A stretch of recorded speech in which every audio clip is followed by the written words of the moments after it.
Hello friends, എല്ലാവർക്കും Shruthi's learning സ്ക്വയറിലേക്ക് സ്വാഗതം.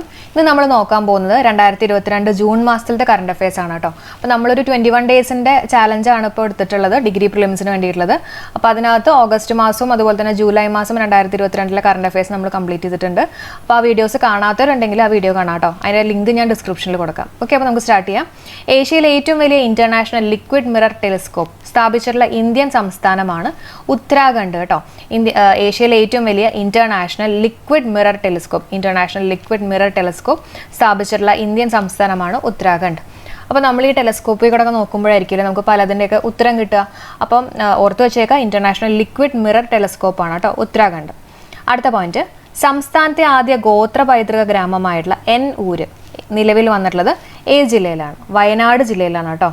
വയനാട് പൂക്കോട് എന്ന് പറഞ്ഞിട്ടുള്ള സ്ഥലത്താണ്. അപ്പോൾ സംസ്ഥാനത്തെ ആദ്യ ഗോത്ര പൈതൃക ഗ്രാമമായിട്ടുള്ള ഊര് എവിടെയാണ്? വയനാട്, പൂക്കോട്. അടുത്ത പോയിന്റ്, കേരള SC/ST പിന്നോക്കക്ഷേമം ദേവസ്വം പാർലമെന്ററി അഫയേഴ്സ് വകുപ്പ് മന്ത്രി ആരാണ്? കെ രാധാകൃഷ്ണനാണ് കേട്ടോ. അപ്പോൾ ഈ പിന്നോക്കം എന്നൊക്കെ പറയുമ്പോണ്ടല്ലോ നമുക്ക് കൃഷ്ണൻ രാധയുടെ പിന്നിലായിരുന്നില്ലേ, പുറകിൽ നടക്കുമായിരുന്നല്ലോ, അങ്ങനെ ഒന്ന് വെറുതെ കണക്ട് ചെയ്യാം. അതേപോലെ തന്നെ ദേവസ്വം എന്നൊക്കെ പറയുമ്പോൾ നമുക്ക് കൃഷ്ണനായിട്ടൊക്കെ ഒന്ന് കണക്ട് ചെയ്യാമല്ലോ. അപ്പോൾ അതൊക്കെ ഒന്ന് ഓർത്ത് വെച്ചേക്കുക. SC/ST പിന്നോക്കക്ഷേമം ദേവസ്വം പാർലമെന്ററി അഫയേഴ്സ് വകുപ്പ് മന്ത്രി ആരാണ്? കെ രാധാകൃഷ്ണനാണ് കേട്ടോ. അടുത്ത പോയിന്റ് നോക്കാം. കേരളത്തിലെ ഏറ്റവും കൂടുതൽ പാൽ ഉൽപ്പാദിപ്പിക്കുന്ന ജില്ല ഏതാ? സിമ്പിളായിട്ട് നമുക്ക് ആലോചിക്കാം, പാലക്കാടാണ്. പാലക്കാട് അല്ലേ. ഏറ്റവും കുറവ് വെച്ചിട്ട് തന്നെയാണ് പത്തനംതിട്ട. അപ്പോൾ കേരളത്തിൽ ഏറ്റവും കൂടുതൽ പാൽ ഉൽപ്പാദിപ്പിക്കുന്ന ജില്ല പാലക്കാട്, ഏറ്റവും കുറവ് പാൽ ഉൽപ്പാദിപ്പിക്കുന്ന ജില്ല ചോദിക്കുകയാണെങ്കിൽ പത്തനംതിട്ടയാണ്. അതുപോലെ തന്നെ ലോക ക്ഷീരദിനം എന്നാന്ന് ചോദിക്കുകയാണെങ്കിൽ ജൂൺ 1-നാണ് കേട്ടോ. അതും കൂടെ അറിഞ്ഞിരിക്കുക, ജൂൺ 1-നാണ് ലോക ക്ഷീരദിനം. അപ്പോൾ നമ്മുടെ ഈ ജൂൺ മാസം എന്നൊക്കെ പറയുമ്പോൾ സ്കൂൾ സ്റ്റാർട്ട് ചെയ്യുന്ന മാസമാണ്. അപ്പോൾ ജൂൺ 1 തുടക്കം തന്നെ കുട്ടികൾക്ക് പാല് കൊടുക്കും എന്നുള്ള രീതിയിലൊക്കെ വേണമെങ്കിൽ കണക്ട് ചെയ്യാം അല്ലേ. അപ്പോൾ ജൂൺ 1 ലോക ക്ഷീരദിനമാണ്. അതുപോലെ തന്നെ കേരളത്തിൽ ഏറ്റവും കൂടുതൽ നെല്ല് ഉൽപ്പാദിപ്പിക്കുന്ന ജില്ല ചോദിക്കുകയാണെങ്കിൽ അത് പാലക്കാടാണ്. പലതരത്തിലുള്ള നെല്ല് അല്ലെങ്കിൽ പലതരത്തിലുള്ള അരി എന്നൊക്കെ വേണമെങ്കിൽ നമുക്ക് കണക്ട് ചെയ്യാം. അടുത്ത പോയിന്റ് നോക്കാം. സംസ്ഥാന സർക്കാരിൻ്റെ ഉടമസ്ഥയിലുള്ള OTT പ്ലാറ്റ്ഫോം ഏതാണ്? C-Space ആണ് കേട്ടോ. ഇത് ഇമ്പോർട്ടൻ്റ് ആണ്. സംസ്ഥാന സർക്കാരിൻ്റെ ഉടമസ്ഥയിലുള്ള OTT പ്ലാറ്റ്ഫോം, OTT എന്ന് പറഞ്ഞാൽ ഓവർ ദ ടോപ്പ് പ്ലാറ്റ്ഫോം അല്ലേ. അപ്പോൾ രാജ്യത്തെ സർക്കാർ ഉടമസ്ഥയിൽ നിലവിൽ വരുന്ന ആദ്യത്തെ OTT പ്ലാറ്റ്ഫോമാണ് ഇത് കേട്ടോ. അപ്പോൾ അതുകൊണ്ട് തന്നെ ഇമ്പോർട്ടൻ്റ് ആണ്, ഓർത്ത് വെച്ചേക്കുക. C-Space. എന്താണ് C-Space? അടുത്ത പോയിന്റ്, ഭക്ഷണ പദാർത്ഥങ്ങളിൽ ഉപയോഗിക്കുന്ന കഞ്ചാവ് നിയമവിധേയമാക്കിയിട്ടുള്ള ആദ്യ ഏഷ്യൻ രാജ്യം ഏതാ? തായ്ലാൻഡ് ആണ് കേട്ടോ. ഭക്ഷണ പദാർത്ഥങ്ങളിൽ ഉപയോഗിക്കുന്ന കഞ്ചാവ് നിയമവിധേയമാക്കിയിട്ടുള്ള ആദ്യത്തെ ഏഷ്യൻ രാജ്യമാണ് തായ്ലാൻഡ്. അപ്പോൾ കഞ്ചാവിൻ്റെ ഒക്കെ തൈ എന്നുള്ള രീതിയിൽ നമുക്കൊന്ന് കണക്ട് ചെയ്യാം കേട്ടോ. തായ്ലാൻഡ് ആണ്. അടുത്ത പോയിന്റ് നോക്കാം. രാജ്യാന്തര തലത്തിൽ ഗവേഷണ റാങ്കിംഗ് രംഗത്ത് അറിയപ്പെടുന്ന AD സയന്റിഫിക് ഇൻഡെക്സ് കേരളത്തിൽ നിന്നുള്ള ശാസ്ത്രജ്ഞരിൽ 1-ാം സ്ഥാനത്തെത്തിയിട്ടുള്ളത് സാബു തോമസ് ആണ്. അപ്പോൾ സാബു തോമസ് എന്ന് പറയുന്നത് MG യൂണിവേഴ്സിറ്റിയുടെ വൈസ് ചാൻസലർ ആണ് കേട്ടോ. അത് ഇമ്പോർട്ടൻ്റ് ആണ്. അപ്പോൾ സാബു തോമസ് ഓർത്ത് വെച്ചേക്കുക. അപ്പോൾ അത് കണക്ട് ചെയ്യാൻ വേണ്ടിയിട്ട് നമ്മുടെ MG യൂണിവേഴ്സിറ്റി എന്ന് പറയുമ്പോഴല്ലോ മഹാത്മാഗാന്ധി യൂണിവേഴ്സിറ്റി അല്ലേ. അപ്പോൾ മഹാത്മാഗാന്ധി ഒരു സാധുവാണ് എന്നുള്ള രീതിയിലൊക്കെ വേണമെങ്കിൽ കണക്ട് ചെയ്യാം, സാബു കേട്ടോ. അപ്പോൾ ഒന്ന് ഓർത്ത് വെച്ചേക്കുക കേട്ടോ. അപ്പോൾ രാജ്യാന്തര ഗവേഷണ റാങ്കിംഗ് രംഗത്ത് അറിയപ്പെടുന്ന AD സയന്റിഫിക് ഇൻഡെക്സിൽ കേരളത്തിൽ നിന്നുള്ള ശാസ്ത്രജ്ഞന് 1-ാം സ്ഥാനത്തെത്തിയിട്ടുള്ളത് സാബു തോമസ്. 4-ാമത്തെ ഖേലോ ഇന്ത്യ യൂത്ത് ഗെയിംസിന്റെ വേദി ഹരിയാനയാണ്. ഒരുപാട് പ്രാവശ്യം നമ്മൾ പറഞ്ഞിട്ടുള്ളതാണ്. 4-ാമത്തെ ആണെന്നും കൂടെ ഓർത്ത് വെച്ചേക്കുക. അപ്പോൾ നമ്മുടെ ആനയ്ക്ക് 4 കാലാണെന്നുള്ള രീതിയിലൊക്കെ കണക്ട് ചെയ്യാം, ഹരിയാന. ഇന്ത്യക്കും ബംഗ്ലാദേശിനും ഇടയിൽ ആരംഭിച്ചിട്ടുള്ള പുതിയ ട്രെയിൻ ഏതാണെന്ന് ചോദിക്കുകയാണെങ്കിൽ മിതാലി എക്സ്പ്രസ് ആണ് കേട്ടോ. ഇന്ത്യക്കും ബംഗ്ലാദേശിനും ഇടയിൽ ആരംഭിച്ചിട്ടുള്ള പുതിയ ട്രെയിൻ ഏതാണ്? മിതാലി എക്സ്പ്രസ്. അടുത്ത പോയിന്റ് നോക്കാം. നിലവിൽ 15-ാം നിയമസഭയിലെ വനിതകളുടെ എണ്ണം 12 ആണ് കേട്ടോ. എത്രയാണ്? 12 ആണ്. അപ്പോൾ തൃക്കാക്കര ഉപതെരഞ്ഞെടുപ്പിൽ ഉമാ തോമസ് വിജയിച്ചു, അതിനുശേഷമാണ് 12 ആയിട്ടുള്ളത്.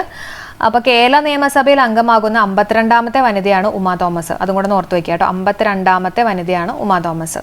ഓക്കെ, അടുത്ത പോയിന്റ്, ജാതി സെൻസസ് നടത്തുന്നതിനായിട്ട് നിയമസഭയിൽ പ്രമേയം പാസ്സാക്കിയിട്ടുള്ള സംസ്ഥാനം ബീഹാർ ആണ്. ഓക്കെ, ജാതി സെൻസസ് നടത്തുന്നതിനായിട്ട് നിയമസഭയിൽ പ്രമേയം പാസ്സാക്കിയുള്ള സംസ്ഥാനമാണ് ബീഹാർ. ഭീകരമായിട്ടുള്ള ജാതി എന്നുള്ള രീതിയിലൊക്കെ നമുക്ക് കണക്ട് ചെയ്യാമല്ലോ, ഭീകരമായിട്ടുള്ള ജാതി. ഓക്കെ, അടുത്ത പോയിന്റ്, 2022 ജൂണിൽ അന്തരിച്ചിട്ടുള്ള ഭജൻ സോപാരി ഏത് വാദ്യോപകരണമായിട്ട് ബന്ധപ്പെട്ടിരിക്കുന്നു? സന്തൂർ ആണ്. സന്തൂർ എന്ന് പറഞ്ഞിട്ടുള്ള വാദ്യോപകരണമാണ് കേട്ടോ. 2022 ജൂണിൽ അന്തരിച്ചിട്ടുള്ള ഭജൻ സോപാരി എന്ന് പറയുമ്പോണ്ടല്ലോ നമുക്ക് ഈ സന്തൂർ സോപ്പ് കണക്ട് ചെയ്തുകൂടെ? സന്തൂർ എന്ന് പറയുന്ന ഒരു സോപ്പ് അല്ലേ. അപ്പം നമുക്ക് സോപ്പാരി, ഭജൻ സോപാരി. ഓക്കെ, അടുത്ത പോയിന്റ് നോക്കാം. 2022 44-ാമത്തെ ചെസ് ഒളിമ്പ്യാഡിന്റെ വെന്യൂ നമ്മൾ കഴിഞ്ഞ 2 വീഡിയോയിലും പറഞ്ഞിട്ടുണ്ടായിരുന്നതാണ്. എവിടെയാണ്? ചെന്നൈ ആണ് അല്ലേ. അപ്പോൾ അതിന്റെ ഒഫീഷ്യൽ മാസ്കോട്ട് എന്ന് പറയുന്നത് തമ്പി എന്ന് പറഞ്ഞിട്ടുള്ള ഒരു കുതിരയാണെന്നൊക്കെ നമ്മൾ പറഞ്ഞിരുന്നു. ഓർത്ത് വെച്ചേക്കുക, 2022 44ാമത്തെ ചെസ് ഒളിമ്പ്യാഡിന്റെ വെന്യൂ എവിടെയാണ്? ചെന്നൈ അല്ലെ. ചെസ് കളിക്കാൻ അങ്ങോട്ട് ചെന്നാൽ മതി എന്നുള്ള രീതിയിലൊക്കെ നമ്മൾ കണക്ട് ചെയ്തിരുന്നു. അടുത്ത പോയിന്റ്, സ്വന്തമായി ബഹിരാകാശ നിലയം നിർമ്മിക്കുന്ന ആദ്യ രാജ്യമാണ് ചൈന എന്ന് പറയുന്നത്. സ്വന്തമായിട്ട് ബഹിരാകാശ നിലയം നിർമ്മിക്കുന്ന ആദ്യ രാജ്യമാണ് ചൈന. ഇനി ചൈന സ്വന്തമായി നിർമ്മിക്കുന്ന ബഹിരാകാശ നിലയത്തിന്റെ പേരാണ് ടിയാങ്കോങ് കേട്ടോ. ചൈന സ്വന്തമായിട്ട് നിർമ്മിക്കുന്ന ബഹിരാകാശ നിലയം ഏതാണെന്ന് ചോദിക്കുകയാണെങ്കിൽ ടിയാങ്കോങ്. അതുപോലെ തന്നെ ബഹിരാകാശ വിജയത്തിലേക്കുള്ള സംഘത്തെ അയച്ച പേടകം, അതിന്റെ പേടകം ചോദിക്കുകയാണെങ്കിൽ ഷിൻസോ 14 ആണ് കേട്ടോ. ഷിൻസോ 14. ഓക്കെ, അപ്പോൾ സ്വന്തമായിട്ട് ബഹിരാകാശ നിലയം നിർമ്മിക്കുന്ന ആദ്യ രാജ്യമാണ് ചൈന. ടിയാങ്കോങ് എന്തായിരുന്നു? ചൈന സ്വന്തമായി നിർമ്മിക്കുന്ന ബഹിരാകാശ നിലയമാണ് കേട്ടോ. നിലയമാണ് ടിയാങ്കോങ്. ഷിയാൻസോ എന്ന് പറയുന്നത് എന്തായിരുന്നു? അതിന്റെ അയച്ച പേടകമാണ് ഷിയാൻസോ 14. ഓക്കെ, അടുത്ത പോയിന്റ് നോക്കാം. അടുത്ത 2 പോയിന്റ് ഒരുമിച്ച് പഠിക്കാം. രാജ്യത്തെ ആദ്യത്തെ solar wind inverter power house, solar wind inverter power house സ്ഥാപിതമായിട്ടുള്ളത് നെടുങ്കണ്ടം ആമപ്പാറയാണ് കേട്ടോ. അതിൻ്റെ ഒപ്പം തന്നെ പഠിച്ചു വെച്ചേക്കുക, ഇന്ത്യയിൽ ആദ്യത്തെ wind solar hybrid power plant സ്ഥാപിതമായിട്ടുള്ളത് ജയ്സാൽമീർ ആണ് കേട്ടോ. രാജസ്ഥാനിലെ ജയ്സാൽമീർ ആണ്. അടുത്ത പോയിന്റ് നോക്കാം. കേരളത്തിലെ മികച്ച പോലീസ് സ്റ്റേഷനുള്ള കേന്ദ്ര ആഭ്യന്തര മന്ത്രാലയത്തിന്റെ പുരസ്കാരം നേടിയിട്ടുള്ളത് ഒറ്റപ്പാലമാണ്. കേരളത്തിലെ മികച്ച പോലീസ് സ്റ്റേഷനുള്ള കേന്ദ്ര ആഭ്യന്തര മന്ത്രാലയത്തിന്റെ പുരസ്കാരം നേടിയിട്ടുള്ളത് ഒറ്റപ്പാലം. രാജ്യത്തെ ആദ്യത്തെ solar wind inverter power house Nedumkandam. ഇന്ത്യയിൽ ആദ്യത്തെ wind solar hybrid power plant സ്ഥാപിതമായിട്ടുള്ളത് ജയ്സാൽമീർ, രാജസ്ഥാൻ. അടുത്ത പോയിന്റ് നോക്കാം. സംസ്ഥാനത്ത് ആദ്യമായിട്ട് മുഴുവൻ വീടുകളിലും സോളാർ വിൻഡ് ഹൈബ്രിഡ് ഊർജ്ജ സ്രോതസ് ഉപയോഗിച്ച് വൈദ്യുതീകരിച്ചിട്ടുള്ള ആദിവാസി കോളനിയാണ് ചോദിച്ചിട്ടുള്ളത്. ആദിവാസി കോളനി ഏതാണ്? മേപ്പടിയിലെ വേലപ്പൻകണ്ടിയാണ് കേട്ടോ. മേപ്പടിയിലെ വേലപ്പൻകണ്ടി ഓർത്ത് വെച്ചേക്കുക. അടുത്ത പോയിന്റ്, ശ്രീകുമാരൻ തമ്പിയുടെ ആത്മകഥയുടെ പേര് എന്താണ്? ജീവിതം ഒരു പെൻഡുലം. ശ്രീകുമാരൻ തമ്പിയുടെ ആത്മകഥയുടെ പേരാണ് ജീവിതം ഒരു പെൻഡുലം. ഓക്കെ, നമ്മൾ ഒരുപാട് പ്രാവശ്യം ഡിസ്കസ് ചെയ്തിട്ടുള്ളതാണ്. അപ്പോൾ ഒരു കുമാരനായിരിക്കുന്ന സമയത്തൊക്കെ ആയിരിക്കും നമ്മൾ ഒരുപാട് എക്സ്പെരിമെന്റ്സ് ഒക്കെ സ്കൂളിലൊക്കെ ചെയ്യുക അല്ലെ. അപ്പോൾ പെൻഡുലൊക്കെ വെച്ചുള്ള എക്സ്പെരിമെന്റ്സ് ചെയ്യും എന്നുള്ള രീതിയിൽ കണക്ട് ചെയ്യാം. ജീവിതം ഒരു പെൻഡുലം. അടുത്ത പോയിന്റ് നോക്കാം. നാഷണൽ സൂപ്പർ കമ്പ്യൂട്ടിംഗ് മിഷന്റെ 2ാം ഘട്ടത്തിന്റെ ഭാഗമായിട്ട് വികസിപ്പിച്ച അത്യാധുനിക സൂപ്പർ കമ്പ്യൂട്ടർ ഏതാണെന്ന് ചോദിക്കുകയാണെങ്കിൽ പരം ആനന്ദ് ആണ് കേട്ടോ. ഏതാണ്? പരമാനന്ദ്. നാഷണൽ സൂപ്പർ കമ്പ്യൂട്ടിംഗ് മിഷന്റെ 2ാം ഘട്ടത്തിന്റെ ഭാഗമായിട്ട് വികസിപ്പിച്ച അത്യാധുനിക സൂപ്പർ കമ്പ്യൂട്ടറാണ് പരമാനന്ദ്. എന്താ ഈ നാഷണൽ സൂപ്പർ കമ്പ്യൂട്ടിംഗ് മിഷൻ എന്ന് പറഞ്ഞാൽ? അതായത് ഇന്ത്യൻ സൂപ്പർ കമ്പ്യൂട്ടേഴ്സിന്റെ എഫിഷ്യൻസി വർദ്ധിപ്പിക്കാൻ വേണ്ടിയിട്ട് ഇന്ത്യ ഗവൺമെന്റ് സ്റ്റാർട്ട് ചെയ്തിട്ടുള്ള ഒരു മിഷനാണ് ഈ പറഞ്ഞിട്ടുള്ള നാഷണൽ സൂപ്പർ കമ്പ്യൂട്ടിംഗ് മിഷൻ. അതായത് ഇന്ത്യൻ സൂപ്പർ കമ്പ്യൂട്ടേഴ്സിന്റെ ഒക്കെ എഫിഷ്യൻസി അതൊക്കെ ഇൻക്രീസ് ചെയ്യാൻ വേണ്ടിയിട്ട്, വർദ്ധിപ്പിക്കാൻ വേണ്ടിയിട്ട് ഇന്ത്യ ഗവൺമെന്റ് സ്റ്റാർട്ട് ചെയ്തിട്ടുള്ള ഒരു മിഷനാണ് ഈ പറഞ്ഞിട്ടുള്ള national super computing mission. Okay, അപ്പോൾ 73 സൂപ്പർ കമ്പ്യൂട്ടേഴ്സ് ഡിസൈൻ ചെയ്യുക. അതുപോലെ തന്നെ 3 ഘട്ടങ്ങളാണ് ഈ മിഷന് കീഴിലുള്ളത്. അപ്പോൾ ഇത് 2ാം ഘട്ടമാണ് നമ്മൾ പറഞ്ഞു അല്ലേ. അപ്പോൾ ആദ്യത്തെ ഘട്ടത്തിൽ ഡെവലപ്പ് ചെയ്തിട്ടുള്ളതാണ് പരം 8000 എന്ന് പറയുന്നത്. അതായത് ഇന്ത്യ നിർമ്മിച്ച ആദ്യത്തെ സൂപ്പർ കമ്പ്യൂട്ടറാണ് പരം 8000. അപ്പോൾ അത് ഡെവലപ്പ് ചെയ്തിട്ടുള്ളത് സിഡാക് ആണ് കേട്ടോ. സിഡാക് ആണ്. ഓക്കെ, സിഡാക് എന്ന് പറഞ്ഞാൽ എന്താ? Centre for development of advanced computing ആണ്. അതേപോലെ തന്നെ ഇതിന്റെ വർഷം ചോദിക്കുകയാണെങ്കിൽ പരം 8000 ഡെവലപ്പ് ചെയ്തിട്ടുള്ള വർഷം ചോദിക്കുകയാണെങ്കിൽ 1991 ആണെന്നുള്ളത് ഓർത്ത് വെച്ചേക്കാം. അപ്പോൾ പരമാനന്ദ് മറക്കണ്ട. നാഷണൽ സൂപ്പർ കമ്പ്യൂട്ടിംഗ് മിഷന്റെ 2ാം ഘട്ടത്തിന്റെ ഭാഗമായിട്ട് വികസിപ്പിച്ച അത്യാധുനിക സൂപ്പർ കമ്പ്യൂട്ടറാണ് പരമാനന്ദ് കേട്ടോ. അടുത്ത പോയിന്റ് നോക്കാം.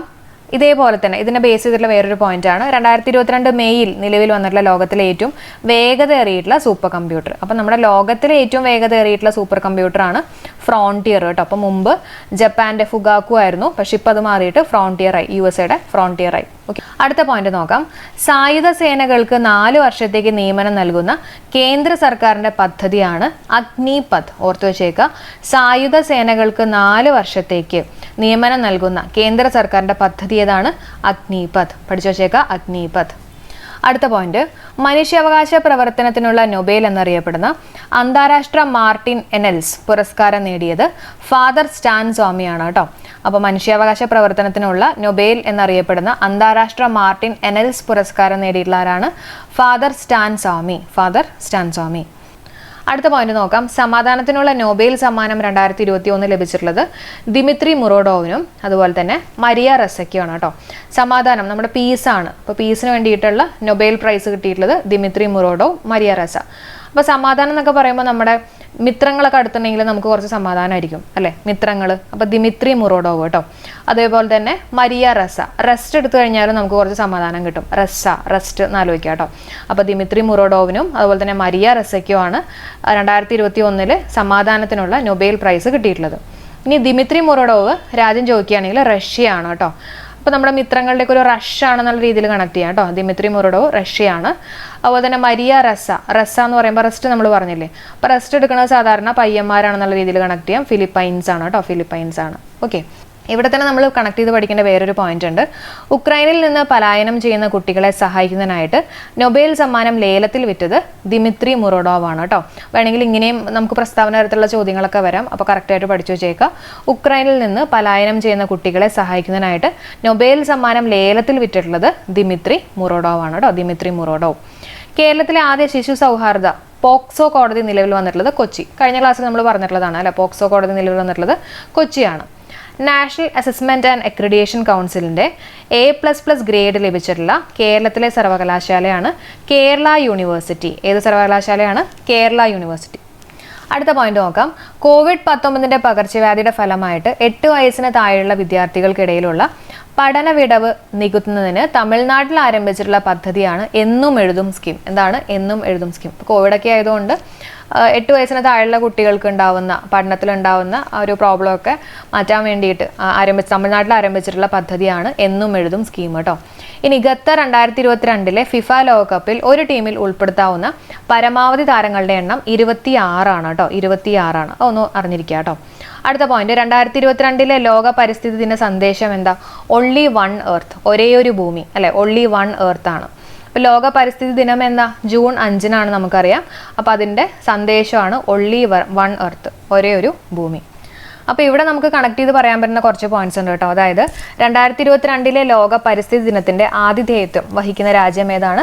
സ്വീഡൻ ആണ്. 2022 ലോക പരിസ്ഥിതി ദിനത്തിന്റെ ആതിഥേയത്വം വഹിക്കുന്ന രാജ്യം ഏതാണ്? സ്വീഡൻ. പരിസ്ഥിതി ദിനം എന്നൊക്കെ പറയുമ്പോൾ, ലോക പരിസ്ഥിതി ദിനം എന്നൊക്കെ പറയുമ്പോൾ നമ്മൾ ഫുൾ ക്ലീനിങ് ഒക്കെ ആയിരിക്കില്ലേ. അപ്പോൾ അതേപോലെ തന്നെ നമ്മുടെ വീടും നമ്മൾ ക്ലീൻ ചെയ്യുന്നുള്ള രീതിയിൽ കണക്ട് ചെയ്യാമല്ലോ. വീട്, സ്വീഡൻ. ഓക്കെ, അപ്പോൾ 2022 ലോക പരിസ്ഥിതി ദിനത്തിന്റെ ആതിഥേയത്വം വഹിക്കുന്ന രാജ്യമാണ് സ്വീഡൻ. അടുത്ത പോയിന്റ് ശ്രദ്ധിച്ചേ.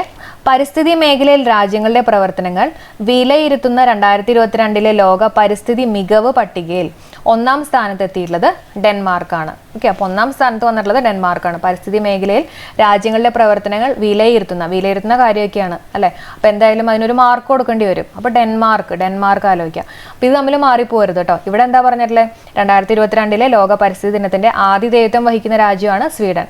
അപ്പോൾ അത് നമ്മുടെ വീട്ടിലാണ് ആതിഥേയത്വം വഹിക്കുന്ന വീട്ടിലാണ് സ്വീഡ് എന്നുള്ള രീതിയിൽ കണക്ട് ചെയ്യുക. ഇവിടെ പറഞ്ഞിട്ടുള്ളത് വിലയിരുത്തുന്ന കാര്യമാണ് കേട്ടോ. പരിസ്ഥിതി മികവ് പട്ടികയിൽ 1ാം സ്ഥാനത്ത് എത്തിയിട്ടുള്ളത് ഡെൻമാർക്കാണ്. അടുത്ത പോയിന്റ്, പരിസ്ഥിതി ദിനത്തിന്റെ ഭാഗമായിട്ട് ആരംഭിച്ചിട്ടുള്ള കേരള സർക്കാർ പദ്ധതി ഏതാ?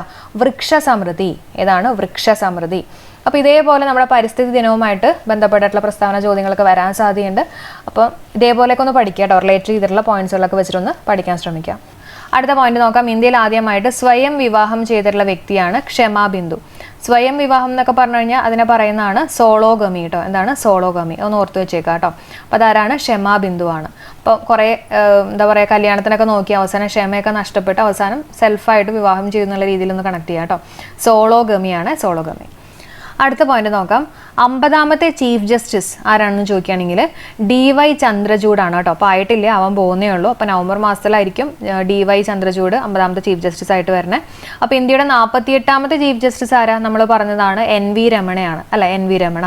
അപ്പോൾ അത് മാറിയിട്ട് ഇപ്പോഴത്തെ 49ാമത്തെ ചീഫ് ജസ്റ്റിസ് ആണ്. നമ്മൾ കഴിഞ്ഞ 2 ക്ലാസ്സിൽ പറയുന്നതാണ് UU ലളിത്. ഇപ്പോഴത്തെ പ്രസന്റ് ആയിട്ടുള്ള 49ാമത്തെ ചീഫ് ജസ്റ്റിസ് ആരാന്ന് ചോദിക്കുകയാണെങ്കിൽ UU ലളിതാണ്. വളരെ ലളിതമായിട്ടുള്ള മനുഷ്യനാണെന്നൊക്കെ നമ്മൾ പറഞ്ഞിരുന്നു. ഇനി അതിനുശേഷം വരാൻ പോകുന്ന ചീഫ് ജസ്റ്റിസ് ആണ് DY Chandrachud. Okay, DY Chandrachud. അപ്പോൾ ഇപ്പോഴുള്ള ചീഫ് ജസ്റ്റിസ് ഭയങ്കര ലളിതമായിട്ടുള്ളൊരു മനുഷ്യനാണ്. ഇനി വരാൻ പോകുന്ന ആൾ ഒരു ചൂടനാണെന്നുള്ള രീതിയിൽ കണക്ട് ചെയ്യാം കേട്ടോ. ചന്ദ്രചൂഡാണ് കേട്ടോ. അടുത്ത പോയിന്റ് നോക്കാം. KSRTCയിലെ ആദ്യ വനിതാ ഇൻസ്പെക്ടർ ആരാന്ന് ചോദിക്കുകയാണെങ്കിൽ KR രോഹിണിയാണ് കേട്ടോ. KSRTCയിലെ ആദ്യ വനിതാ ഇൻസ്പെക്ടറാണ് KR രോഹിണി. അപ്പോൾ KSRTC ആണ്. അപ്പോൾ അതിനകത്തൊക്കെ പോകുന്ന സമയത്ത് വനിതയാണല്ലോ. അപ്പോൾ ഒത്തിരി ഒന്ന് കെയർ ചെയ്യണം എന്നുള്ള രീതിയിൽ കണക്ട് ചെയ്യാമല്ലോ. KR രോഹിണിയാണ് കേട്ടോ. അടുത്തത് കേരള യൂണിവേഴ്സിറ്റിയുടെ വൈസ് ചാൻസലർ ആരാന്ന് ചോദിക്കുകയാണെങ്കിൽ VP മഹാദേവൻ പിള്ളയാണ് കേരള യൂണിവേഴ്സിറ്റിയുടെ വൈസ് ചാൻസലർ. ഓക്കെ, ആരാണ്? VP മഹാദേവൻ പിള്ള. അപ്പോൾ കേരള യൂണിവേഴ്സിറ്റി എന്ന് പറയുമ്പോൾ നമുക്ക് കേരള ആലോചിക്കാം. നമ്മുടെ കേരളത്തിൽ ഒരുപാട് മഹാന്മാരായിട്ടുള്ള ആൾക്കാരൊക്കെ ഉണ്ട് അല്ലേ. അപ്പോൾ VP മഹാദേവൻ പിള്ളയാണ് കേരള യൂണിവേഴ്സിറ്റിയുടെ വൈസ് ചാൻസലർ. അടുത്ത പോയിന്റ്, മൃഗങ്ങൾക്കായിട്ട് ഇന്ത്യയിൽ തദ്ദേശീയമായി നിർമ്മിച്ച ആദ്യ കോവിഡ് വാക്സിനാണ് അനോകോവാക്സ്. ഓക്കെ, മൃഗങ്ങൾക്കായിട്ട് ഇന്ത്യയിൽ ആദ്യമായിട്ട് നിർമ്മിച്ചിട്ടുള്ള ആദ്യത്തെ കോവിഡ് വാക്സിനാണ് അനോകോവാക്സ് കേട്ടോ, അനോകോവാക്സ്. അടുത്ത പോയിന്റ് നോക്കാം.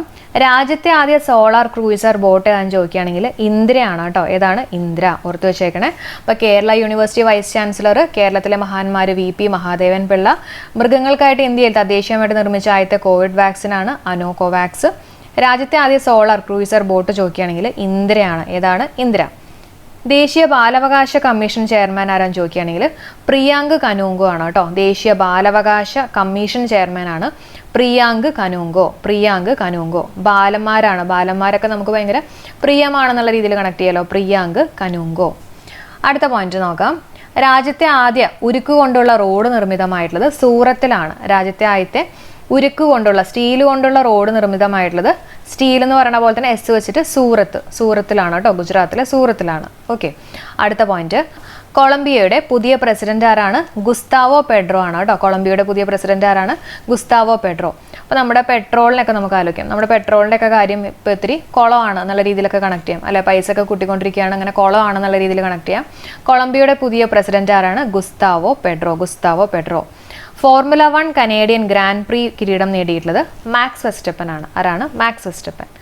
നൂറി ബഹിരാകാശ റോക്കറ്റ് വിക്ഷേപണ രാജ്യം ഏതാണെന്ന് ചോദിക്കുകയാണെങ്കിൽ ദക്ഷിണ കൊറിയ ആണ് കേട്ടോ.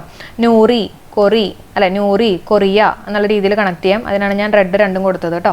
അപ്പോൾ ആദ്യത്തെ ഉരുക്ക് കൊണ്ടുള്ള റോഡ് നിർമ്മിതമായിട്ടുള്ളത് സ്റ്റീല്, സൂറത്ത്. പിന്നെ കൊളംബിയയുടെ പുതിയ പ്രസിഡന്റ്, കുളമാവുന്നത് പെട്രോളിൻ്റെ കാര്യം കുളമാണ് അല്ലേ. അപ്പം Gustavo Pedro. Formula 1 Canadian grand pre കിരീടം നേടിയിട്ടുള്ളത് മാക്സ് വെസ്റ്റപ്പൻ. നൂറി ബഹിരാകാശ റോക്കറ്റ് വിക്ഷേപണ രാജ്യം ഏതാണെന്ന് ചോദിക്കുകയാണെങ്കിൽ ദക്ഷിണ കൊറിയ ആണ് കേട്ടോ. ദക്ഷിണ കൊറിയ. അടുത്ത ഇമ്പോർട്ടൻ്റ് ആയിട്ടുള്ള ഒരു പോയിന്റ് ആണ് NIA, അതായത് നാഷണൽ ഇൻവെസ്റ്റിഗേഷൻ ഏജൻസി. അതിൻ്റെ ഡയറക്ടർ ജനറൽ ആയിട്ട് നിയമിതനായിട്ടുള്ള ആരാന്ന് ചോദിക്കുകയാണെങ്കിൽ ദിൻകർ ഗുപ്തയാണ്. ആരാണ്? ദിൻകർ ഗുപ്ത. നാഷണൽ ഇൻവെസ്റ്റിഗേഷൻ ആണ്. അപ്പോൾ ഈ ഇൻവെസ്റ്റിഗേഷനൊക്കെ ചെയ്യണത് നമ്മൾ ഓരോ ദിനവും നമ്മൾ ഇതുപോലെ ഇൻവെസ്റ്റിഗേഷനൊക്കെ ചെയ്യേണ്ടി വരും അല്ലേ. അപ്പോൾ അങ്ങനെ ഒന്ന് കണക്ട് ചെയ്യാം. ഓരോ ദിനവും ഇൻവെസ്റ്റിഗേഷൻ ചെയ്യേണ്ടി വരും കേട്ടോ. അപ്പോൾ ദിൻകർ ഗുപ്ത. അടുത്ത പോയിന്റ്, ദാരിദ്ര്യരേഖയ്ക്ക് താഴെയുള്ള മുതിർന്ന പൗരന്മാർക്ക് സംസ്ഥാന സാമൂഹ്യ നീതി വകുപ്പ് സൗജന്യമായിട്ട് കൃത്രിമ പല്ല് നൽകുന്ന പദ്ധതിയാണ് മന്ദഹാസം. ഓക്കെ, അപ്പോൾ ദാരിദ്ര്യരേഖയ്ക്ക് താഴെയുള്ള മുതിർന്ന പൗരന്മാർക്ക് സംസ്ഥാന സാമൂഹ്യ നീതി വകുപ്പ് സൗജന്യമായിട്ട് കൃത്രിമ പല്ല് നൽകുന്ന പദ്ധതിയാണ് മന്ദഹാസം. കൃത്രിമ പല്ലാണ്, ചെറിയൊരു മന്ദഹാസം മതി കേട്ടോ, വലിയ ചിരിയൊന്നും വേണ്ട. മന്ദഹാസം. സ്മൈൽ എന്ന് പറഞ്ഞിട്ട് പഠിക്കാനുണ്ടായിരുന്നല്ലോ. അതെന്തായിരുന്നു? റോഡ് ആക്സിഡൻറ്റ്സ്, അപകടങ്ങളിലൊക്കെ പെടുന്ന ആൾക്കാരെ എത്രയും പെട്ടെന്ന് ഹോസ്പിറ്റലിൽ എത്തിക്കാൻ വേണ്ടിയിട്ടുള്ള പോലീസിൻ്റെ പദ്ധതിയാണ് സ്മൈൽ. അപ്പോൾ അതേപോലെ ആക്സിഡൻ്റ് ഒക്കെ വരുന്ന ആൾക്കാരെ നോക്കിയിട്ട് സ്മൈൽ ചെയ്യാണ്ട് എത്രയും പെട്ടെന്ന് ഹോസ്പിറ്റലിൽ എത്തിക്കുക എന്നുള്ള രീതിയിൽ കണക്ട് ചെയ്യാം കേട്ടോ. അപ്പോൾ സ്മൈലും മന്ദഹാസവും തമ്മിൽ മാറിപ്പോണ്ട കേട്ടോ. അടുത്ത പോയിന്റ് നോക്കാം. ഇന്റലിജൻസ് ബ്യൂറോ ഡയറക്ടർ ആരാന്ന് ചോദിക്കുകയാണെങ്കിൽ തപൻ കുമാർ ദേക്ക. ആരാണ്? തപൻ കുമാർ ദേക്ക. ഇന്റലിജൻസ്, നമുക്കിത്തിരി ഇന്റലിജൻസ് ഒക്കെ കിട്ടാൻ വേണ്ടിയിട്ട് തപസ് ചെയ്യൂ എന്നുള്ള രീതിയിലൊക്കെ വേണമെങ്കിൽ കണക്ട് ചെയ്യാം അല്ലേ. തപൻ കുമാർ ദേക്ക. ഓക്കെ, അപ്പോൾ ഇന്റലിജൻസ് ബ്യൂറോ ഡയറക്ടറാണ് തപൻ കുമാർ ദേക്ക. അതേസമയം CBI ഡയറക്ടർ, ഇത് തമ്മിൽ മാറിപ്പോരുത് കേട്ടോ. CBI എന്ന് പറഞ്ഞാൽ സെൻട്രൽ ബ്യൂറോ ഓഫ് ഇൻവെസ്റ്റിഗേഷൻ ആണ്. അതിൻ്റെ ഡയറക്ടർ ചോദിക്കുകയാണെങ്കിൽ സുബോധ് കുമാർ ജയ്സ്വാൾ ആണ്. അപ്പോൾ CBIയിലൊക്കെ എടുക്കണമെങ്കിൽ അത്യാവശ്യം ഒരു ബോധമൊക്കെ വേണം എന്നുള്ള രീതിയിൽ കണക്ട് ചെയ്യാം കേട്ടോ.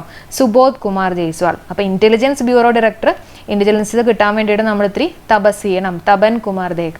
അടുത്ത പോയിന്റ് നോക്കാം. ബംഗ്ലാദേശിലെ ഏറ്റവും വലിയ പാലമായിട്ടുള്ള പത്മ പാലം ഉദ്ഘാടനം ചെയ്തു. ഇതൊക്കെ നമ്മുടെ PSC ബുള്ളറ്റിനിൽ കൊടുത്തിട്ടുള്ള പോയിന്റ്സ് ആണ് കേട്ടോ. അപ്പോൾ അവിടുത്തെ പ്രധാനമന്ത്രി എവിടെയാണ്? ബംഗ്ലാദേശിലെ പ്രധാനമന്ത്രി ആരാണ്? ഷെയ്ഖ് ഹസീന. പിന്നെ ഗംഗാ നദി ബംഗ്ലാദേശിൽ അറിയപ്പെടുന്ന പേര് എന്താ? പത്മ എന്നാണ് പറയുന്നത്. ഇത് PYQ ആണ്. അപ്പോൾ ഇതിൻ്റെ ഒപ്പം തന്നെ ഒന്ന് പഠിച്ചു പോയേക്കാം കേട്ടോ. ബംഗ്ലാദേശിലെ ഏറ്റവും വലിയ പാലമായിട്ടുള്ള പത്മ പാലം ഉദ്ഘാടനം ചെയ്തു അവിടുത്തെ പ്രധാനമന്ത്രി ഷെയ്ഖ് ഹസീന. ബംഗ്ലാദേശിലെ പ്രധാനമന്ത്രി ഷെയ്ഖ് ഹസീന. ഗംഗാ നദി ബംഗ്ലാദേശിൽ അറിയപ്പെടുന്ന പേര് പത്മയാണ്. അടുത്ത പോയിന്റ് നോക്കാം. കേന്ദ്ര പ്രത്യക്ഷ നികുതി board chairman, tax board chairman ആരാന്ന് ചോദിക്കുകയാണെങ്കിൽ നിതിൻ ഗുപ്തയാണ്. ആരാണ്? നിതിൻ ഗുപ്ത. നമ്മൾ ഈ ടാക്സ് എന്നൊക്കെ പറയുമ്പോണ്ടല്ലോ, നമ്മൾ എവിടെയെങ്കിലുമൊക്കെ പോയിട്ട് തിന്നു കഴിയുമ്പോൾ, ഫുഡൊക്കെ ആഹാരമൊക്കെ തിന്നു കഴിയുമ്പോൾ നല്ല ടാക്സ് ഒക്കെ കൊടുക്കേണ്ടി വരാറില്ലേ? അപ്പോൾ അങ്ങനെ ഒന്ന് വെറുതെ കണക്ട് ചെയ്യാം. നിതിൻ ഗുപ്തയാണ് കേട്ടോ, തിന്ന് എന്നുള്ള രീതിയിൽ കണക്ട് ചെയ്യാം കേട്ടോ ടാക്സുമായിട്ട്. ഓക്കെ, അപ്പോൾ കേന്ദ്ര പ്രത്യക്ഷ നികുതി ബോർഡ് ചെയർമാൻ നിതിൻ ഗുപ്ത. 2022 ദേശീയ ഗെയിംസിന്റെ വേദി എവിടെയാണെന്ന് ചോദിക്കുകയാണെങ്കിൽ ഗുജറാത്താണ്. 2022 ദേശീയ ഗെയിംസിന്റെ വേദി എവിടെയാണെന്ന് ചോദിക്കുകയാണെങ്കിൽ ഗുജറാത്താണ്. 2015 കേരളത്തിലാണ് അവസാനമായിട്ട് ദേശീയ ഗെയിംസ് നടന്നിട്ടുള്ളത് കേട്ടോ. അപ്പോൾ ഒന്ന് ഓർത്ത് നോക്കിയാൽ നമ്മുടെ ടാക്സ് ബോർഡിന്റെ ചെയർമാൻ ആരാ? ടാക്സ് വരുന്നത് നമ്മൾ തിന്നു കഴിയുമ്പോൾ നിതിൻ ഗുപ്ത. അതേപോലെ തന്നെ നേരത്തെ ഒരു പോയിന്റ് പറഞ്ഞിരുന്നല്ലോ, CBIയുടെ ഡയറക്ടർ ആരാണ്? സുബോധ് അല്ലെ, CBIയിൽ ബോധമുള്ള ആൾക്കാരാണ് എടുക്കുക. അപ്പോൾ തന്നെ ഇന്റലിജൻസ് ബ്യൂറോ ഡയറക്ടർ, ഇന്റലിജൻസ് ആവാൻ വേണ്ടി നമ്മൾ തപസ് ചെയ്യുന്ന ആലോചിക്കുക. അപ്പോൾ തപൻ കുമാർ ദേക്ക. ഓക്കെ, അപ്പോൾ പഠിച്ചൊക്കെ ഒരു പ്രാവശ്യം കൂടെ ഒക്കെ ഒന്ന് റിവൈസ് ചെയ്യാം കേട്ടോ. അപ്പോൾ എന്തായാലും നമ്മുടെ മെമ്മറിയിലേക്ക് കയറിക്കോളും. അതേപോലെ തന്നെ വേറൊരു കാര്യം പറയാനുള്ളത്, നമ്മൾ മറ്റേ കോമൺവെൽത്ത് ഗെയിംസിന്റെ വീഡിയോ, ഷോർട്ട് വീഡിയോ ആയിട്ട് ചെയ്തിട്ടുണ്ട്, സെപ്പറേറ്റ് ആയിട്ട് ഞാൻ ചെയ്തിട്ടുണ്ട് കേട്ടോ. അപ്പോൾ അത് കാണാത്തവരുണ്ടെങ്കിൽ അതിന്റെ ലിങ്ക് ഞാൻ ഡിസ്ക്രിപ്ഷനിൽ കൊടുക്കാം. ഓക്കെ, അപ്പോൾ തീർച്ചയായിട്ടും അത് കാണാം. അതുപോലെ തന്നെ നിയമനങ്ങൾ എന്ന് പറഞ്ഞിട്ടുള്ള വീഡിയോ ചെയ്തിട്ടുണ്ട്. അപ്പോൾ അത് നിങ്ങൾ ലാസ്റ്റ് കണ്ടാലും മതി, എക്സാമിന് മുമ്പ് കണ്ടാലും മതി, കുഴപ്പമില്ല. എന്തായാലും കോമൺവെൽത്ത് ഗെയിംസിന്റെ വീഡിയോ എന്തായാലും കാണാൻ ശ്രമിക്കുക കേട്ടോ. അടുത്ത പോയിന്റ്, ICC റാങ്കിങ്ങിൽ ഏറ്റവും കൂടുതൽ കാലം 1ാം സ്ഥാനം എന്ന റെക്കോർഡ് നേടിയിട്ടുള്ളത് ബാബർ അസം ആണ് കേട്ടോ, പാകിസ്ഥാനിലെ. അതറിയായിരിക്കുമല്ലോ, ബാബർ അസം, പാകിസ്ഥാൻ. 2022 ജൂണിൽ ഇന്ത്യ വിജയകരമായിട്ട് പരീക്ഷിച്ചിട്ടുള്ള ആണവശേഷിയുള്ള ഹ്രസ്വദൂര ബാലിസ്റ്റിക് മിസൈലാണ് പൃഥ്വി 2. 2022 ജൂണിൽ ഇന്ത്യ വിജയകരമായിട്ട് പരീക്ഷിച്ചിട്ടുള്ള ആണവശേഷിയുള്ള ഹ്രസ്വദൂര ബാലിസ്റ്റിക് മിസൈലാണ് പൃഥ്വി 2 കേട്ടോ. ഏതാണ്? പൃഥ്വി. അടുത്ത പോയിന്റ് നോക്കാം. നബാർഡ് കേരള മേഖല ചീഫ് ജനറൽ മാനേജർ ആരാന്ന് ചോദിക്കുകയാണെങ്കിൽ ജി ഗോപകുമാരനാണ് കേട്ടോ. നബാർഡിന്റെ കേരള മേഖല ചീഫ് ജനറൽ മാനേജർ ആരാണ്? ജി ഗോപകുമാരൻ. അപ്പം നബാർഡ് എന്ന് പറഞ്ഞാൽ national bank for agriculture and rural development. അതുകൊണ്ട് ഓർത്ത് വെക്കുക കേട്ടോ. അപ്പം എന്തൊക്കെയാ പറഞ്ഞത്? ഇവിടെ പറഞ്ഞിട്ടുള്ള ഹ്രസ്വദൂര ബാലിസ്റ്റിക് മിസൈൽ അല്ലേ, ഏതാണ്? പൃഥ്വി 2 ആണെന്നുള്ളത് പഠിച്ചു. നബാർഡിന്റെ കേരള മേഖല ചീഫ് ജനറൽ മാനേജർ ആരാണ്? ജി ഗോപകുമാരനാണ്. അടുത്ത യൂണിയൻ ബാങ്ക് ഓഫ് ഇന്ത്യയുടെ ആദ്യ വനിത MD and CEO. Union bank ആണ്, യൂണിയൻ ബാങ്ക് ഓഫ് ഇന്ത്യയുടെ ആദ്യ വനിത MD ആൻഡ് CEO മണിമേഖലയാണ് കേട്ടോ. ആരാണ്? മണിമേഖല. അപ്പോൾ നമ്മളൊരു യൂണിയൻ ആയിട്ടൊക്കെ നിന്ന് കഴിഞ്ഞാൽ നമുക്ക് കുറച്ച് മണിയൊക്കെ ഉണ്ടാക്കാം അല്ലേ. നമ്മൾ കുറച്ച് ആൾക്കാരായിട്ടൊക്കെ ഒന്ന് യൂണിയൻ ആയിട്ടൊക്കെ നിന്ന് കഴിഞ്ഞാൽ നമുക്ക് കുറച്ച് കാശൊക്കെ ഉണ്ടാക്കാം, മണിയൊക്കെ ഉണ്ടാക്കാം എന്നുള്ള രീതിയിൽ കണക്ട് ചെയ്യാം കേട്ടോ. അപ്പോൾ മണിമേഖലയാണ്. അടുത്ത പോയിന്റ് നോക്കാം. ഹൈസ്കൂൾ വിദ്യാർത്ഥികൾക്ക് റെസിഡൻഷ്യൽ വിദ്യാഭ്യാസം ഉറപ്പാക്കുന്നതിന് കേന്ദ്ര സർക്കാർ ആരംഭിച്ചിട്ടുള്ള പദ്ധതിയാണ് ശ്രേഷ്ഠ എന്ന് പറയുന്നത് കേട്ടോ. ഹൈസ്കൂൾ വിദ്യാർത്ഥികൾക്ക് റെസിഡൻഷ്യൽ വിദ്യാഭ്യാസം, ഹൈസ്കൂൾ വിദ്യാർത്ഥികൾക്ക് റെസിഡൻഷ്യൽ വിദ്യാഭ്യാസം ഉറപ്പാക്കുന്നതിന് കേന്ദ്ര സർക്കാർ ആരംഭിച്ചിട്ടുള്ള പദ്ധതിയാണ് ശ്രേഷ്ഠ. അപ്പോൾ അവരെയൊക്കെ ഇങ്ങനെ റെസിഡൻഷ്യൽ വിദ്യാഭ്യാസമൊക്കെ കൊടുത്തിട്ട് അവരെ ശ്രേഷ്ഠന്മാരൊക്കെ ആക്കുക എന്നുള്ള രീതിയിൽ കണക്ട് ചെയ്യുക കേട്ടോ. ശ്രേഷ്ഠയാണ്. അടുത്ത തോമസ് കപ്പ്, കഴിഞ്ഞ എക്സാമിന് ചോദിച്ചിരുന്നതാണ്. തോമസ് കപ്പ് ബാഡ്മിന്റൺ എന്തുമായിട്ട് ബന്ധപ്പെട്ടിരിക്കുന്നു? ബാഡ്മിന്റൺ ആണ് അല്ലേ. അപ്പോൾ തോമസ് കപ്പ് ബാഡ്മിന്റൺ ടൂർണമെന്റ് ഇന്ത്യയാണ് ജേതാക്കളായിട്ടുള്ളത്. ലോകത്തിലെ ഏറ്റവും നീളം കൂടിയ തൂക്കുപാലം സ്കൈ ബ്രിഡ്ജ് ആണ് കേട്ടോ. ചെക്ക് റിപ്പബ്ലിക്കിൽ നിലവിൽ വന്നിട്ടുണ്ട്. അപ്പോൾ ലോകത്തിലെ ഏറ്റവും നീളം കൂടിയിട്ടുള്ള ഹാങ്ങിങ് ബ്രിഡ്ജ് എന്നൊക്കെ അറിയപ്പെടുന്ന സ്കൈ ബ്രിഡ്ജ് ആണ് കേട്ടോ, സ്കൈ ബ്രിഡ്ജ്. അടുത്ത പോയിന്റ് നോക്കാം. കുടുംബശ്രീയുടെ 25ാം വാർഷികം ആഘോഷിച്ചു. അപ്പോൾ അവിടെ റിലേറ്റ് ചെയ്ത ഒരു പോയിന്റും കൂടെ നമുക്ക് പഠിക്കാനുണ്ട്. 1998 മെയ് 17 കുടുംബശ്രീ പദ്ധതിക്ക് തുടക്കം കുറിച്ചിട്ടുള്ളത്. അപ്പോൾ കുടുംബശ്രീനെ ബേസ് ചെയ്തിട്ടുള്ള ഒരു വീഡിയോ ചെയ്തിട്ടുണ്ട്, സെപ്പറേറ്റ് വീഡിയോ ചെയ്തിട്ടുണ്ട്. അപ്പോൾ അതിൻ്റെ ലിങ്കും കൂടെ ഞാൻ ഡിസ്ക്രിപ്ഷനിൽ കൊടുക്കാം, കാണാം കേട്ടോ. അടുത്ത പോയിന്റ് നോക്കാം. 2022 വേൾഡ് ജൂനിയർ വെയ്റ്റ് ലിഫ്റ്റിംഗ് ചാമ്പ്യൻഷിപ്പിൽ ഇന്ത്യക്കാരിയായിട്ടുള്ള ഹർഷദ ശാരദ് ഗരുഡ് സ്വർണ്ണ മെഡൽ നേടി കേട്ടോ. അപ്പം ജൂനിയർ വേൾഡ് ചാമ്പ്യൻഷിപ്പിലാണ് ഈ പറഞ്ഞിട്ടുള്ള സ്വർണ്ണ മെഡൽ കിട്ടിയിട്ടുള്ളത്. 2022 വേൾഡ് ജൂനിയർ വെയ്റ്റ് ലിഫ്റ്റിംഗ് ചാമ്പ്യൻഷിപ്പിൽ ഇന്ത്യക്കാരിയായിട്ടുള്ളത് ഹർഷദ ശാരദ് ഗരുഡിന് സ്വർണ്ണ മെഡൽ കിട്ടി. ഇതൊക്കെ നമ്മുടെ PSC ബുള്ളറ്റിനിൽ വന്നിട്ടുള്ള പോയിന്റ്സുകളാണ് കേട്ടോ. അടുത്ത പോയിന്റ് നോക്കാം. കേരള സംസ്ഥാന സാക്ഷരതാ മിഷൻ ഡയറക്ടറായിട്ട് നിയമിതയായിട്ടുള്ള ആരാണ്? കേരള സംസ്ഥാന സാക്ഷരതാ മിഷൻ ഡയറക്ടറായിട്ട് നിയമിതയായിട്ടുള്ളത് AG ഒലീനയാണ്. ആരാണ്? AG ഒലീന. സാക്ഷരതയാണ്, എഡ്യൂക്കേഷനൊക്കെ അല്ലേ വരുന്നത്. അപ്പോൾ പഠിപ്പിച്ച് ക്ഷീണിച്ചു പോയെന്ന് ആലോചിക്കുക. ലീന, നമ്മൾ ഇംഗ്ലീഷിൽ ലീൻ എന്നൊക്കെ പറയില്ലേ, ക്ഷീണിക്കുക എന്നുള്ളൊരു രീതിയിൽ കേട്ടോ. അപ്പോൾ കേരള സംസ്ഥാന സാക്ഷരതാ മിഷൻ ഡയറക്ടർ ആരാണ്? AG ഒലീന. അവിടെ നമുക്ക് കണക്ട് ചെയ്ത് പഠിക്കാൻ പറ്റിയ ഒരു പോയിന്റ് ആണ്. പുതിയ വിദ്യാഭ്യാസ നയത്തിലെ സ്കൂൾ സമ്പ്രദായം എത്രയാ? 5+3+3+4 ആണ് കേട്ടോ. അതൊന്ന് ഓർത്ത് വെച്ചേക്കാം. 5+3+3+4 ആണ്. ഓക്കെ. അടുത്ത പോയിന്റ്, കേന്ദ്ര വിദ്യാഭ്യാസ മന്ത്രി ആരാണ്? ധർമ്മേന്ദ്ര പ്രധാനാണ് അല്ലെ, കേന്ദ്ര വിദ്യാഭ്യാസ മന്ത്രി. അപ്പോൾ നമ്മുടെ വിദ്യാഭ്യാസമൊക്കെ നമുക്ക് ഭയങ്കര പ്രധാനമാണ്. ധർമ്മേന്ദ്ര പ്രധാൻ ഓർത്ത് വെക്കാലോ. അപ്പോൾ സാക്ഷരതാ മിഷൻ ആരാണ്? AG ഒലീന. അടുത്ത പോയിന്റ് നോക്കാം. അധ്യാപകർ നിശ്ചിത എണ്ണം കുട്ടികളുടെ മെന്ററായിട്ട് പ്രവർത്തിക്കുന്ന പദ്ധതി ഏതാണ്? സഹിതമാണ് കേട്ടോ. അധ്യാപകർ നിശ്ചിത എണ്ണം കുട്ടികളുടെ മെന്ററായിട്ട് പ്രവർത്തിക്കുന്ന പദ്ധതി ഏതാണെന്ന് ചോദിക്കുകയാണെങ്കിൽ സഹിതമാണ്. കാഴ്ച പരിമിതമായിട്ടുള്ള വിദ്യാർത്ഥികൾക്കായിട്ട് ശബ്ദ പുസ്തക ലൈബ്രറി പദ്ധതി ഏതാണെന്ന് ചോദിക്കുകയാണെങ്കിൽ ശ്രുതി പാഠം സഹപാഠിക്ക് ഒരു കൈത്താങ്ങ്. കാഴ്ച പരിമിതമായിട്ടുള്ള വിദ്യാർത്ഥികൾക്ക് വേണ്ടിയിട്ടുള്ളതാണ്. അപ്പോൾ അവർക്ക് എന്തായാലും കേട്ട് പഠിക്കാൻ വേണ്ടിയിട്ടായിരിക്കുമല്ലോ. അപ്പോൾ ശ്രുതി എന്ന് ആലോചിക്കാമല്ലോ, സൗണ്ടുമായിട്ട് റിലേറ്റ് ചെയ്തിട്ടുള്ളതാണ്. അപ്പോൾ ശ്രുതി പാഠം സഹപാഠിക്ക് ഒരു കൈത്താങ്ങ് എന്നുള്ളത് ഓർത്ത് വെച്ചേക്കാം. അപ്പം പോയിന്റ്സ് ഒന്നും കൂടെ നമുക്കൊന്ന് റീകളക്ട് ചെയ്യാം. സഹിതം എന്തായിരുന്നു? അധ്യാപകർ നിശ്ചിത എണ്ണം കുട്ടികളുടെ മെന്ററായിട്ട് പ്രവർത്തിക്കുന്ന പദ്ധതിയാണ് സഹിതം, അല്ലേ? അധ്യാപകർ സഹിതം എന്നുള്ള രീതിയിൽ കണക്ട് ചെയ്യാം. കാഴ്ച പരിമിതമായിട്ടുള്ള വിദ്യാർത്ഥികൾക്കായിട്ട് ശബ്ദ പുസ്തക ലൈബ്രറിയാണ് ശ്രുതി പാഠം സഹപാഠിക്കൊരു കൈത്താങ്ങ്. പിന്നെ നമ്മുടെ AG ഒലീന സാക്ഷരതാ മിഷൻ ഡയറക്ടറാണ്. കേന്ദ്ര വിദ്യാഭ്യാസ മന്ത്രി ആരാന്ന് ചോദിക്കുകയാണെങ്കിൽ ധർമ്മേന്ദ്ര പ്രധാൻ. അതുപോലെ തന്നെ വിദ്യാഭ്യാസ നയത്തിലെ സ്കൂൾ സമ്പ്രദായം 5+3+3+4 ആണ് കേട്ടോ. അപ്പോൾ ഇത്രയും പറഞ്ഞുകൊണ്ട് നമ്മുടെ ഇന്നത്തെ ക്ലാസ് ഞാൻ വൈൻഡപ്പ് ചെയ്യാണ്. അപ്പോൾ അതിന് മുമ്പ് നേരത്തെ പറഞ്ഞ പോലെ കോമൺവെൽത്ത് ഗെയിംസിൻ്റെ ലിങ്ക് ഞാൻ ഡിസ്ക്രിപ്ഷനിൽ കൊടുക്കാം, കാണാത്തവരുണ്ടെങ്കിൽ കാണാം. അതുപോലെ തന്നെ നിയമനങ്ങൾ, റീസെൻ്റ് ആയിട്ടുള്ള അപ്പോയിൻമെൻറ്റ്സിൻ്റെ ക്ലാസ്സിൻ്റെ ലിങ്കും കൂടെ കൊടുക്കാം. അപ്പോൾ അതും കൂടെ കാണാം കേട്ടോ എല്ലാവരും. അപ്പോൾ ഇത്രയും നേരം സപ്പോർട്ട് ചെയ്ത എല്ലാവർക്കും താങ്ക് യു. നമ്മൾ PSC ബുള്ളറ്റിനിൽ നിന്നും അതുപോലെ തന്നെ ന്യൂസ് പേപ്പറിൽ നിന്നൊക്കെയാണ് നമ്മുടെ ക്വസ്റ്റ്യൻസ് തയ്യാറാക്കിയിട്ടുള്ളത്. അപ്പോൾ എല്ലാവർക്കും യൂസ്ഫുൾ ആയി തന്നെ പ്രതീക്ഷിക്കുകയാണ്. അപ്പോൾ തീർച്ചയായിട്ടും ഒന്ന് കമൻറ്റ് ചെയ്യാം കേട്ടോ. ഇംഗ്ലീഷിൻ്റെ വീഡിയോ അധികം വൈകാതെ തന്നെ വരുന്നതായിരിക്കും. അപ്പോൾ എല്ലാവർക്കും thank you for supporting. Comment ചെയ്യാൻ മറക്കല്ലേ. ബൈ.